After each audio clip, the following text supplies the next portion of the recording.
We're back to follow up on our video about buffs that didn't help the Pokemon that they were given to. This time we have even more of these unhelpful buffs to show you. The premise is simple, but this time we're switching it up. Whereas previously we focused on poor Pokemon that weren't given enough, this time we're focusing on previously excellent Pokemon that were unable to maintain their high tiering status, despite Game Freak not ignoring them. On the contrary, they were given very good tools in their respective generational shifts, and yet it wasn't enough. So without further ado, let's jump right into it with more buffs that didn't help these Pokemon.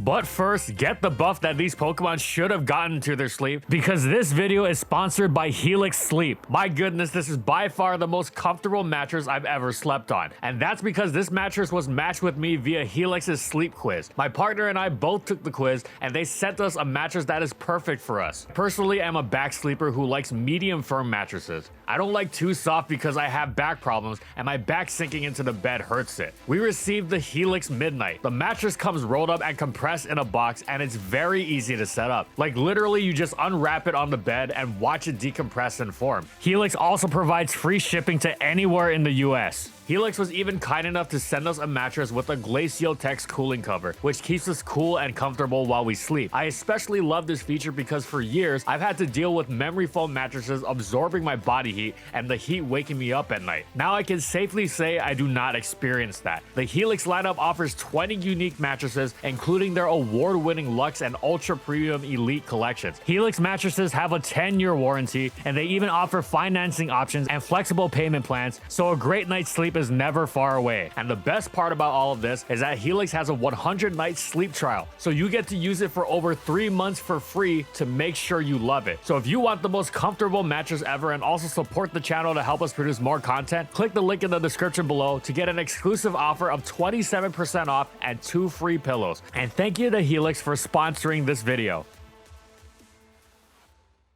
Many Pokemon have been buffed en route to gaining viability. Far more have been passed over and left to linger uselessly. However, just because Pokemon in the latter category have not found competitive use does not mean that they have been totally ignored by Game Freak. In fact, there are all sorts of buffs dished out to pokes you'll rarely see, if ever, in the form of new moves, abilities, even the occasional boost to their base stats, and sometimes the rare type change. However, just because Game Freak gave a buff doesn't mean that the buff, or buffs even, is or are sufficient for a Pokemon to find a significant boost to its viability. It's not about the buffs themselves being bad either. They'd be highly appreciated on better Pokemon. The point is more that, good as these buffs might be, they aren't enough for the Pokemon they are given to. Not every buff is on par with, say, Clefable gaining the Fairy type in Gen 6, or Dugtrio's plus 20 boost to its base attack in Gen 7. Thus, today we're going to be exploring the Pokemon whose buffs were not enough to help them, and offer some suggestions on what they would need in order to be viable.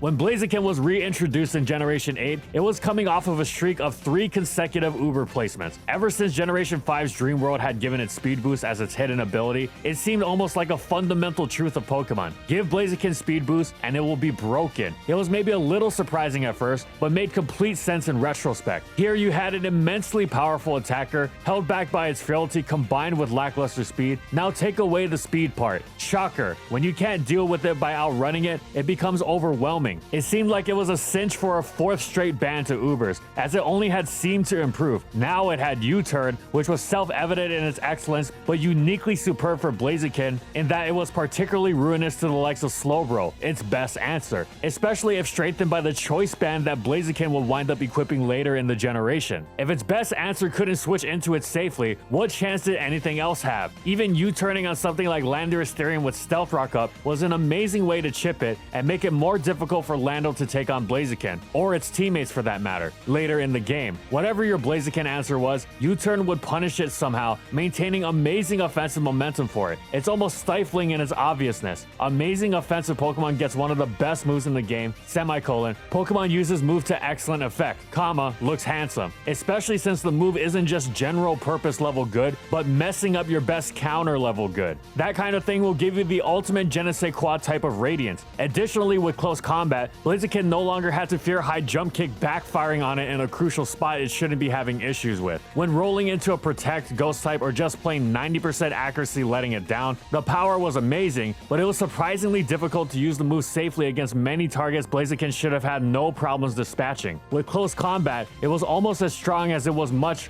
safer to use. Blaziken was not a Pokemon left wanting for power, and in fact this made it more consistent since you could no longer cheese your way past it through protect or ghost guessing games. However, in spite of these insane buffs, Blaziken not only failed to return to Ubers in Gen 8, but it actually dropped to UU, and then repeated this exact pattern in Gen 9, where it could now make itself even stronger through terrestrialization. How did this happen? Well, it's not like Blaziken was only buffed. Its loss of hidden power ice, while not catastrophic by any means, did undeniably throw a massive wrench in its viability of its mixed sets, as it was no longer able to immediately threaten the immensely popular Garchomp and Landorus Therian. However, even without HP Ice, the Gen 8 OU landscape was quite hostile to it. It can be summarized by heavy-duty boots making it quite easy for Pokemon to stay at high health, which led to a very bulky metagame. This metagame focused on bulk and longevity meant it was quite difficult to wear opponents down into range of a Blaziken sweep, especially with the prominence of Toxapex and yes, Slowbro. Additionally, in a shift quite reminiscent of the first 3 generations, this style of metagame meant it wasn't enough for an offensive Pokemon to just be threatening offensively. It had to have some sort of defensive utility too, and Blaziken was quite limited in that regard. Sure, it could break its checks down over the course of a longer game, but Blaziken wasn't the kind of Pokemon regarded for its longevity, so generally the Boost Regenerator gang was going to win in a war of attrition. Now, it wasn't all bad, far from it. In fact, Blaziken was still a great Pokemon. Not decent, not pretty good, great. In both Gens 8 and 9, it got itself banned from UU for how spectacularly it dismantled the tier, and created a solid niche for itself in OU, especially in Gen 8, where it wound up proving itself to be quite excellent, if not quite uber tier. Indeed, compared to the metagame shredding dominance of the past several generations, culminating in a Generation 7 when it started off banned already and wasn't allowed in OU for even a minute, it is a significant step down, especially because it has indeed been buffed. Spamming its fighting move has only gotten easier, and it received one of the most incredible offensive moves in the game, one that seriously messes up its best counter.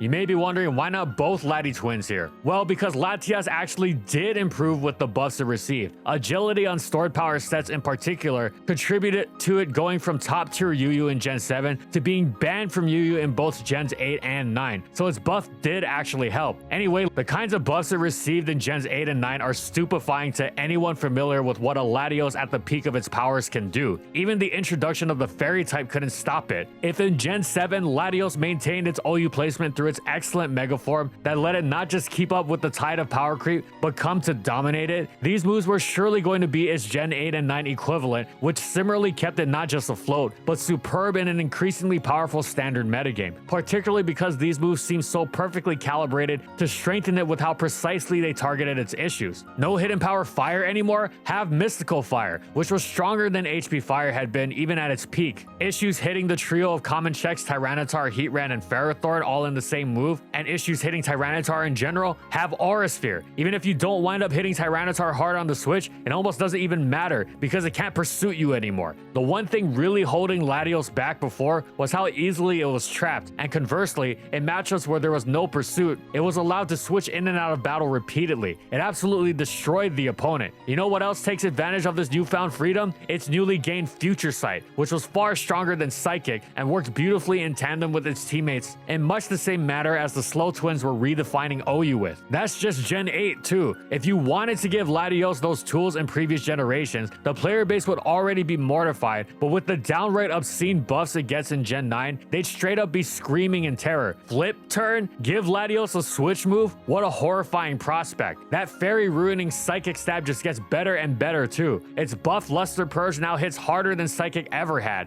and had a 50% chance to drop the opponent's special defense. Oh, and it also gets gets Psychic Noise, which is basically a heal block that does solid damage. How is any team going to stand up to this thing? Especially because, and we cannot emphasize this enough, you can't even pursue it anymore. What on earth went wrong to the point where this viciously improved Latios is not only not back in OU, but actually dropping to UU and not even getting banned? The problem? Latios' status as a speedy special attacking dragon type had been usurped by Dragapult. What Pult lacked in power, it more than made up with its incredible speed that got the jump on just about anything. Latios wasn't slow by any means, but it was no longer quite as fast either. Getting outsped by Weavile was particularly notable. It also didn't help that Dragapult's Spec Shadow Ball was one of the most spammable attacks in the entire game. Unlike Latios' secondary stab, it wasn't resisted by Steel, so it didn't have to play any prediction games with coverage moves to get around Ferrothorn, Heatran, and Melmetal. If it simply spanned Shadow Ball enough, it would be fine. Additionally, if you really wanted Psychic type power, because Latios' Dragon Stab wasn't the draw it had been anymore, you would just run Tapu Lele, who packed the same base special attack but hit much harder thanks to Psychic Surge. So much so that it almost didn't even matter that, like Latios, both stabs were resisted by Steel. Lele's secondary Fairy Stab was also, unlike Latios, incredibly useful, and could also bust out the Future Sight if you wanted, again, one that was boosted by Psychic Terrain. Between Dragapult and Tapu Lele, there wasn't much room for Latios and OU. Not a bad Pokemon, just an outclassed one. Then in Gen 9, the metagame, faster and stronger to a mind-boggling extent, really left it in the dust, and the ensuring power creep that trickled down to UU meant that Latios was just fine there. A great Pokemon to be sure, but despite getting all the buffs it possibly could have wanted, we have to wonder what more from the existing pool of moves Latios even could have asked for to fix its issues. It just hasn't been enough for Latios to maintain anywhere near its former glory.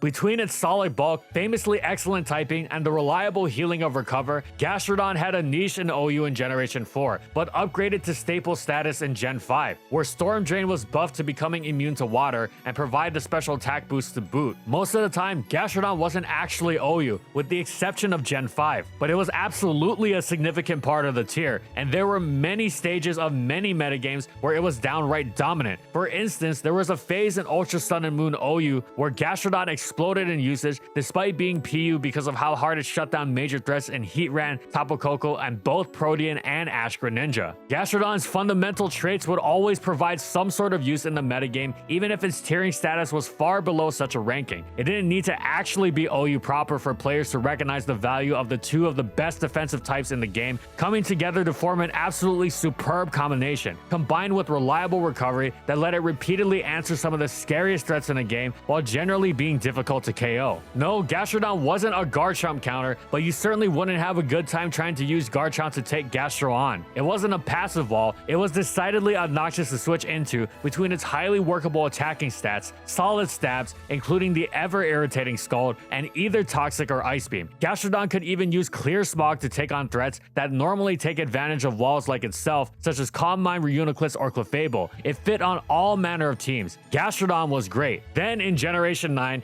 Gastrodon's utility exploded. Now it wasn't just using its many walling duties to annoy the opponent with status. Now it could set up hazards, having received access to both Stealth Rock and Spikes. Either one of these would have been absolutely incredible and would have shot it up the tiering rung in any other generation, except Gen 5, where it would both remain OU, but with much more usage. And it's already got its fair share there. But getting both? Slotting Gastrodon almost felt too easy now. It's got all this defensive utility, and now it can set up hazards too? The problem isn't that Gastrodon isn't OU, it's that it doesn't even have a niche in the tier anymore. Despite having more to offer than ever, it's not just that the insanely power crept generation is far too strong for it, though that certainly is the case, as Gastrodon struggles immensely in the land of Iron Valiant and friends, but also the fact that littering the field with spikes is something every ground type can do now, including the downright incredible Gliscor, to say nothing of the ubiquity of Stealth Rock that was already available to these same grounds. Not that it wasn't nice and everything, but when you couldn't wall like you could before anymore, and access to these hazards wasn't even unique, well, if Garchomp fell to UU in the generation that it got spikes, Gastrodon didn't stand much of a chance, no matter how buffed it indeed was with both of them and rocks.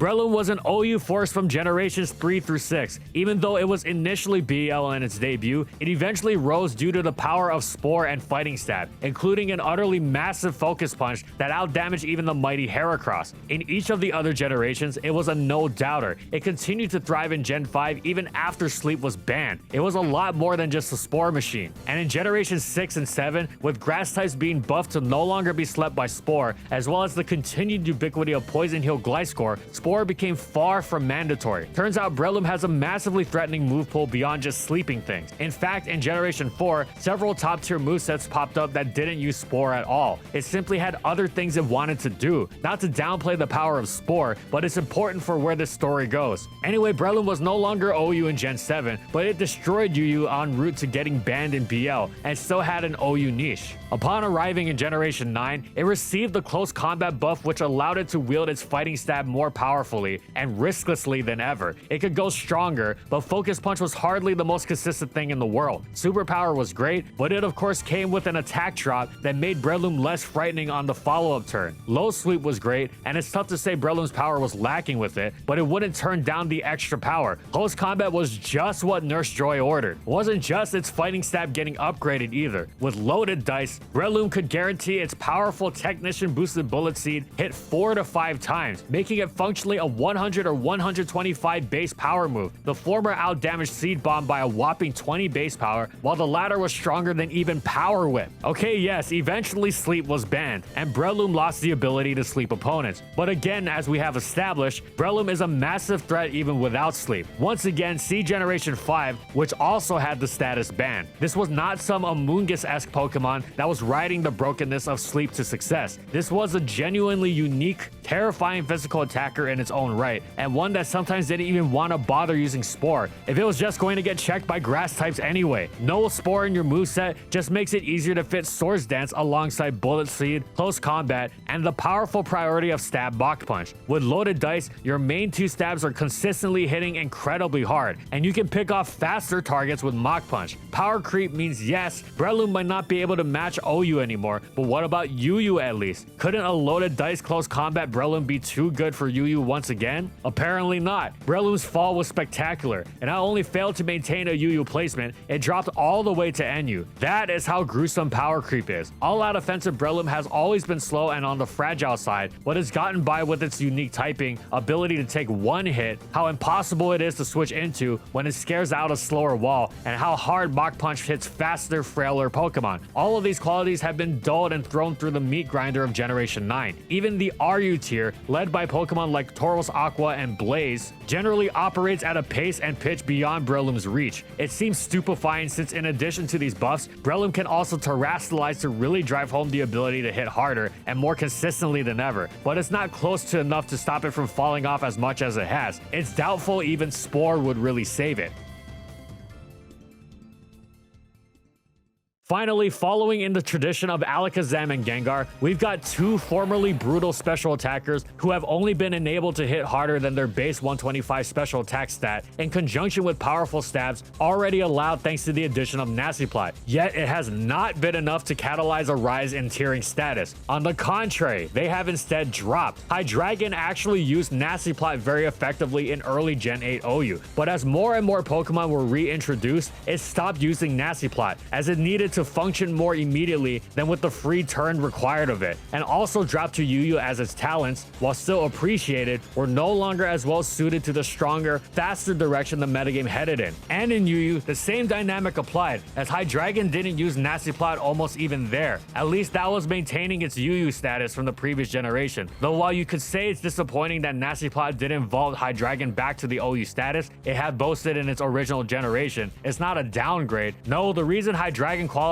for this video is because in Generation 9, it wasn't just Nasty Plot failing to let Hydreigon maintain UU status. Nope, in Gen 9, Hydreigon also got Stealth Rock. This was a Pokemon that had famously provided oceans of utility for all manner of UU teams ever since Gen 6, and now it got Stealth Rock? One can only imagine the other terror Hydreigon with either of those moves would have wrought previously, let alone both, and yet in Gen 9, its speed seems less impressive than ever, and it is thus left in the dust by power creep. At least it got banned banned from RU, that much is satisfying, and compared to Tornadus, it got off easy. Tornadus' Hurricane spam was seen for the first and last time in its inaugural generation, where Politoed's Permanent Rain allowed the move to be spammed without regard for its Focus Blast tier accuracy. After that, well, let's just say you wouldn't rely on a Pokemon that used Focus Blast as its only stab, and thus most players didn't. Tornadus plummeted through the ranks each passing generation. Its potential power was huge, yes, and far greater than that of its Therian counterpart, but it didn't possess Therian's utility, nor did it even have the capacity to use its own power consistently because of the infuriating inconsistency of its main stab. Still, it couldn't be allowed to fall too far, as it would eventually destroy some lower tiers so badly its bad accuracy couldn't hold it back. Thus, while Nasty Plot certainly made its mighty Hurricane even more frightening and prompted some to wonder if it could get by with Air Slash, which, spoiler alert, no, it wasn't sufficient to save a flailing Tornadus from dropping down the tiering rung once again. At least it was still getting banned for hilariously decimating a lower tier, but in the same generation it got Nasty Plot, that tier was NU. Okay, but Pokemon Legends Arceus' Bleak Wind Storm appeared in Generation 9, a little less powerful, but more accurate, so probably functionally stronger once you factor in accuracy. Don't check the math on that, keep the dream alive. Anyway, if Heatran can get by with 75% accuracy Magma Storms, surely the 80% Bleak Wind Storm will be enough, right? And as for the lower power, that's what Nasty Plot's for, right? A more accurate stab boosted by Nasty Plot. Was this what Tornadus needed? Nope. In a previous generation, maybe. Now though, it was so unable to find use that even PU was beyond its reach. Unbelievable in the literal sense though it was, this Pokemon that formerly dropped Latios with Specs Hurricane, still with great special attack and speed, now bearing Nasty Plot and reliable stab, was untiered, meaning it was actively recommended to not use Tornadus in any tier. We're not sure what kind of other buff Tornadus could get at this point to help it out,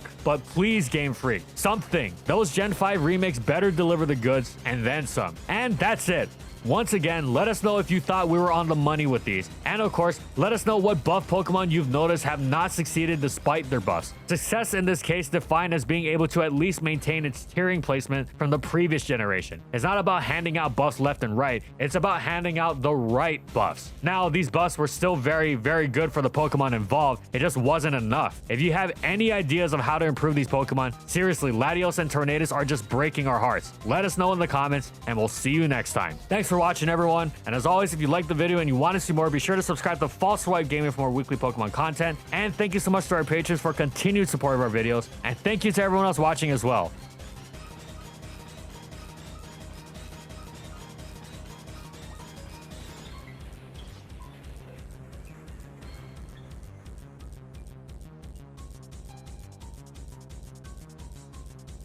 And thank you so much to our Platinum patrons. Thank you to Alex Sable, Anthony Belval Renault, Bingleton, Daniel Isbeast, Funky, Glitcherton, Howl, Jack G, Lord of the Rabbit, Pretzel SP, Raven Daytona Ring, Ray Ray, Skylaria, Soares and Croxon, Shiwei Miji, and Stoneface Colin for their major support of our videos. And follow my crew on these social media platforms. And that's all I got. See you next time, everyone.